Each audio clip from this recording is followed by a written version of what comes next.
कहानी की शुरुआत में हम दो आदमियों को देखते हैं जो जंगल में किसी चीज से बचकर भाग रहे हैं। एक आदमी के हाथ में एक डंडा था। उसने अपने दोस्त को भी खींचकर छुपाया और फिर चैन की सांस ली। पहला आदमी बोला, भाई हम इस मॉन्स्टर से नहीं बच सकते। जिसके बाद उसके दोस्त ने कहा कि हम उस बॉक्स का इस्तेमाल कर सकते हैं, जिसके लिए पहले आदमी ने मना कर दिया। तभी एक जोर की आवाज आई और वो दोनों फिर से भागने लगे। मॉन्स्टर उन तक पहुंच गया और वो डंडा जमीन पर गिर गया, जिसके बाद एक भयानक हाथ उसे लेने के लिए आगे बढ़ा। फिर हमें जोई नाम की एक लड़की को दिखाया जाता है जो हाल ही में अपनी माँ की मौत के बाद अपने पिता के साथ ऑस्ट्रेलिया आ गई थी। उसकी माँ तो उससे छीन ही गई थी, साथ ही वो अब अपने दोस्तों से भी दूर हो गई। वीडियो कॉल पे उन्हें मस्ती करते देखकर वो काफी दुखी हुई। अगले दिन जोई के कॉलेज वाले उनकी पूरी क्लास को एक खास म्यूजियम दिखाने ले गए। उनके टीचर ने बताया कि इस म्यूजियम के अंदर एलिमेंटलिस्ट नाम के लोगों की चीजें भरी पड़ी हैं, जिनके पास जादुई शक्तियाँ थी, जो बताते हैं उन्हें एक करिश्माई पेड़ से मिली थी। और फिर एक दिन एक शैतान जादूगरनी ने उन सब पर हमला कर दिया। हाँ मैम सही कह रही है, मैं भी था वहाँ पे। अविया नाम के एक लड़के ने मजाक किया, जिसके बाद सब हंसने लगे। खैर कुछ देर बाद वो लोग एग्जीबिशन में पहुँच गए। वहाँ हम डॉक्टर रोशन को देखते हैं जो म्यूजियम की मैनेजर है। वो स्टूडेंट्स को इस म्यूजियम के बारे में बता ही रही थी कि तभी जोई उसकी बातों पर ध्यान न देते हुए उसी डंडे के पास पहुंच गई जो हमने कहानी की शुरुआत में देखा था। वो डंडा इसी म्यूजियम में मौजूद है। ओवन भी उसके पास आया और वो बड़े करीब से उस डंडे को देखने लगे। तभी उस डंडे के ऊपर कुछ निशान चमकने लगे और अचानक से वो बिना शीशा तोड़े बाहर आ गया। जब जोई ने वो डंडा उठाया तो वो जो निशान थे वो चमकने लगे और उसके दोस्तों पर भी वैसे ही निशान चमक रहे थे। तभी डॉक्टर रोशन वहाँ आई और जोई को वो डंडा पकड़े हुए देखा। वो सब एक दूसरे पर इल्जाम लगाने लगे, इसने उठाया था ये डंडा, इसने उठाया था। लेकिन डॉक्टर रोशन ने उन्हें डांटा नहीं। उसने कहा कि जल्दी मेरे साथ चलो। सब डॉक्टर रोशन के पीछे उनके ऑफिस में गए, जो अजीबो गरीब चीजों से भरा हुआ था। जोई ने पूछा कि ये सब हो क्या रहा है।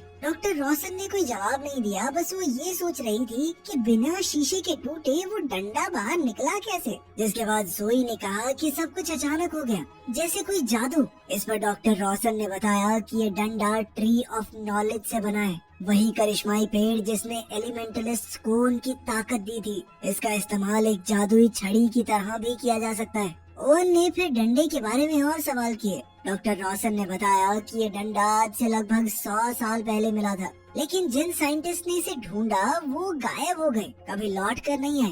उनका जवाब जोई को बड़ा अजीब सा लगा, लेकिन डॉक्टर रोशन ने सिर्फ इतना कहा कि ये डंडा कभी ऐसे नहीं चमकता, जबकि ये पिछले 100 साल से म्यूजियम के पास है। ये सुनकर केटलिन नाम की लड़की ने डॉक्टर रोशन से पूछा, तो इसके चमकने का मतलब क्या है? और वैसे ही निशान हमारे चेहरे पर भी थे जब जोई ने उस डंडे को छुआ। डॉक्टर रोशन ने इस सवाल का भी जवाब नहीं दिया। उसने सीधे सीधे उन्हें काला क्यूब दिखाया। उसने बताया कि ये भी उसी डंडे के पास मिला था। अगर तुम लोगों के छूने से डंडे को कुछ हुआ तो हो सकता है इसे भी हो। वो सभी लोग उनके कहने पर एक एक करके क्यूब को छूने लगे। जैसे ही उन्होंने उस क्यूब को छुआ वो अचानक ही सुन्न पड़ गए। सिर्फ जोई थी जिसका मन उसे छूने के लिए मान नहीं रहा था। उसे कुछ अजीब सी फीलिंग आ रही थी, लेकिन तभी उसे क्यूब के अंदर से अपनी माँ की आवाज सुनाई दी, जो उसे अपने पास बुला रही थी। जोई ने जैसे ही उस क्यूब को छुआ वो लोग तुरंत एक रेगिस्तान में टेलीपोर्ट हो गए। होश में आने पर जब सबने देखा कि वो कहाँ है, तो वो जामुनी रंग के बालों वाली लड़की केली घबरा गई। उधर केटलिन भी डॉक्टर रोशन पर चिल्लाने लगी, ये सब तुम्हारी वजह से हुआ है, क्या किया तुमने हमारे साथ? जोई ने सबको शांत करने की कोशिश की। तभी उनकी लड़ाई ओवन ने रोकी और कहा कि मुझे जंगल से कुछ संगीत सा सुनाई दे रहा है। जिस पर डॉक्टर रोशन ने कहा कि हमें वहाँ चलकर देखना चाहिए, क्योंकि रेगिस्तान में जिंदा रहना वैसे भी बहुत मुश्किल है। वो सब चलने लगे एकदम चुपचाप। डॉक्टर रोशन सबसे पीछे चल रही थी। तभी बच्चों ने एक बूढ़े आदमी को देखा जो पूरी तरह से गीली फंगस से ढका हुआ था। वो एक पेड़ के नीचे बैठा था। उसने अपना नाम मैड्रुक बताया। उन्हें एक बार के लिए तो शक हुआ कि शायद ये आदमी मर चुका है, लेकिन तभी उसने आँख खोली और कहा कि अच्छा वक्त आ गया क्या?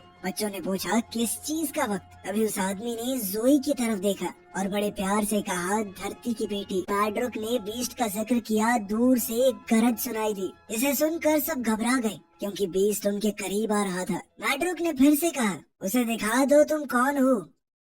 वो तुम्हें छोड़ देगा। तभी डॉक्टर रॉसन ने तुरंत कहा कि हमें यहाँ से चलना होगा, जिसके बाद सब भागने लगे। जाते जाते भी मैड्रुक ने दूर से आवाज दी, बस अपना असली रूप दिखा देना, ठीक है। जब बच्चे जंगल में भाग रहे थे, ओवन की नजर एक चट्टान से बनी हुई दीवार पर पड़ी, जिस पर कुछ अजीबोगरीब निशान बने हुए थे। ओवन इस बारे में कुछ कह ही रहा था कि तभी केली की ताकत जाग गई और उसके हाथ आगे बढ़ाते ही उस दीवार पर बना एक निशान जगमगाने लगा। उधर मैड्रुक ने जोई से कहा कि तुम धरती से जुड़ी हुई एक जादूगरनी हो। अगर तुम चाहो तो नेचर को कंट्रोल कर सकती हो और किसी और की बीमारी या चोट को ठीक करने की ताकत भी है तुम्हारे पास। फिर उसने बताया कि मैं हमेशा से यही रहता हूँ, लेकिन फिर एक दिन वो जादूगरनी आ गई। वो जादूगरनी दरअसल ट्री ऑफ नॉलेज की असली रखवाली है। उसका काम था इस पेड़ की रक्षा करना। जब यहाँ के इलाके में एक बीमारी फैल गई तो जादूगरनी एलिमेंटलिस्ट के पास गई थी ताकि लोगों को बचा सके। जब उसे पता चला कि उस पेड़ के अंदर सबको बचाने की ताकत है, तो वो उस पेड़ की ताकत को अपने अंदर खींचने लगी। शुरुआत में तो सब सही था, लेकिन फिर उसके मन में लालच आ गया कि वो उस पेड़ की शक्ति को हासिल करके दुनिया पर राज कर सकती है। उस वक्त हम एलिमेंटलिस्ट को समझ में आया कि हमने बहुत बड़ी गलती कर दी है। मैंने और मेरे कुछ ताकतवर दोस्तों ने मिलकर उस जादूगरनी को हमेशा के लिए पेड़ से दूर कर दिया और तभी से वो जादूगरनी वापस आने की कोशिश कर रही है। मैड्रुक ने उसे बताया कि वो डंडा एक जादुई छड़ी है, उसके बाकी हिस्सों को ढूंढकर वापस लाना होगा ताकि हम हमेशा के लिए उस जादूगरनी को रोक सकें। उसने जोई को एक खास जगह बताई कि वहाँ पर तुम्हें एक पेड़ को ढूंढना होगा। जब जोई ने पूछा कि मुझे पता कैसे चलेगा मैं पहुँच गई, तो मैड्रुक ने कहा कि जहाँ सबसे ज्यादा अंधेरा होगा वहीं से तुम्हें रास्ता मिलेगा। जोई को कुछ समझ नहीं आया और उसने सोचा कि अभी अपने दोस्तों को ढूंढने चलती हूँ। मैड्रुक ने पीछे से कहा कि जो चाहिए मिल जाएगा, चिंता मत करना। जाने से पहले मैड्रुक ने कहा कि जादूगरनी की महक है तुम्हारे ऊपर, उसे धो लो वरना वो बीस्ट तुम्हें छोड़ेगा नहीं, पहचान नहीं पाएगा तुम्हें। जोई ने उसकी बात मानते हुए अपने ऊपर थोड़ा कीचड़ लगा लिया ताकि बीस्ट उसकी सुगंध का इस्तेमाल करके उसका पीछा ना करे। फिर वो अपने दोस्तों को ढूंढने निकल गई। दूसरी तरफ ग्रुप के लोग सोच रहे थे कि लिखी हुई इस पहेली का मतलब क्या है। केली ने कहा कि कुछ ज्यादा समझ तो नहीं आ रहा, बस पानी, हवा और एक पेड़ जैसा कुछ दिख रहा है। इससे ओवन को समझ आ गया कि ये बात तो धरती के 5 एलिमेंट्स की हो रही है और उसने कहा कि सभी एलिमेंट्स को एक साथ आना पड़ेगा तभी वो आगे जा सकते हैं।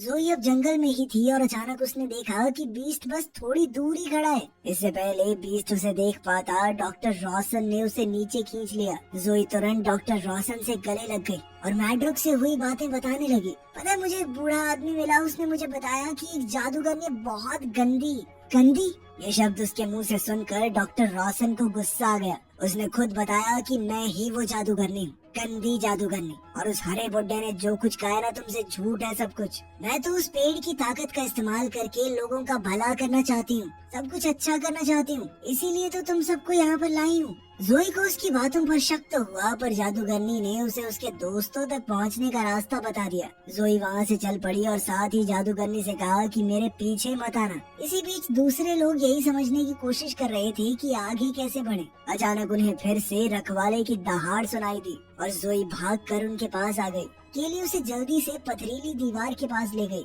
जोई ने समझाया कि हम सबको एक साथ यहाँ पर आना होगा, तभी आगे बढ़ सकते हैं। वो पत्थर की दीवार असल में एक गेट थी जो जादूगरनी को बाहर रखने के लिए बनाई थी। सबने जोई की बात मानी और अपना हाथ दीवार पर रखा। तभी वो अजीबोगरीब से निशान चमकने लगे और वो सभी लोग वुडलैंड में पहुंच गए। वहाँ जोई ने उसे बताया कि मैड्रुक ने दरअसल उसे डंडे का दूसरा हिस्सा ढूंढने को कहा है। जोई ने सबको बताया कि हम सब के अंदर से जादूगरनी की बू आ रही है, इसी वजह से वो खतरनाक सा जीव हमारे पीछे पड़ा है। उसने सबको कहा कि अपने ऊपर थोड़ी मिट्टी लगा लो। अब मिट्टी लगाते लगाते वो सब आपस में कीचड़ से खेलने लगे। लड़ाई तब रुक गई जब ही वो एक चौराहे पर पहुँचे जहाँ से कई रास्ते जाते थे, लेकिन फिर अचानक अजीब से काले कपड़े पहने एक आदमी वहाँ आ गया। उसने बताया कि वो इस चौराहे का कीपर है, उसकी मर्जी के बिना कोई यहाँ से नहीं जा सकता। वो उनके बारे में सब कुछ जानता था। उसने ओवन और हावियर को तो तुरंत ही हटा दिया, कहा कि इनकी शक्ल मुझे पसंद नहीं है। केली और केटलिन ने उसे रिश्वत देने की कोशिश की तो उसने उन दोनों को भी गायब कर दिया।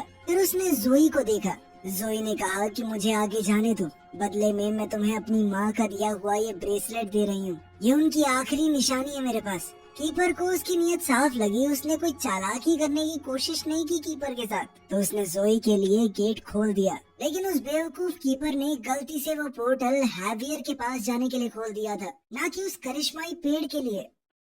गेट से अंदर जाके जोई बर्फ से भरे एक जंगल में पहुंच गई। वो इतनी ठंड में अकेली बहुत घबरा रही थी। उधर केटलिन और केली को अलग जंगल में भेज दिया गया। यहाँ उन्हें एक अजीब सा जीव मिला जिसका नाम है अनवीवर। उसने कहा कि मैं तुम्हें दिखा सकता हूँ तुम्हारे दोस्त कहाँ हैं। दूसरी ओर जोई के पास जादूगरनी आ गई। उसने कहा बहुत अच्छे, तुम सही रास्ते पर हो। जोई ने पूछा कि तुम गेट के अंदर कैसे आई, जिस पर जादूगरनी ने कहा कि मैं तुम्हारी सोच में हूँ, असल में यहाँ पर नहीं। फिर उसने जोई से मदद मांगी। थोड़ी देर बाद हावियर भी वहाँ पहुँच गया, जिसके बाद जादूगरनी अचानक गायब हो गई। जोई परेशान हो गई थी तो हावियर ने उसे संभाला। वो उसे वीवर नाम के एक जीव के पास लेकर गया जो इस जादुई दुनिया को लगातार बढ़ाने का काम कर रही थी। वो अपनी ताकत से एक के बाद एक पेड़ उगा रही थी। जल्द ही केटलिन और केली उस औरत के पति अनवीवर के साथ वहाँ पहुँच गए, जिसके बाद वो दोनों सभी बच्चों को खाना खिलाने अपने घर ले गए। वहाँ जोई ने कहा कि हमारा एक दोस्त अभी भी जंगल में कहीं खोया हुआ है,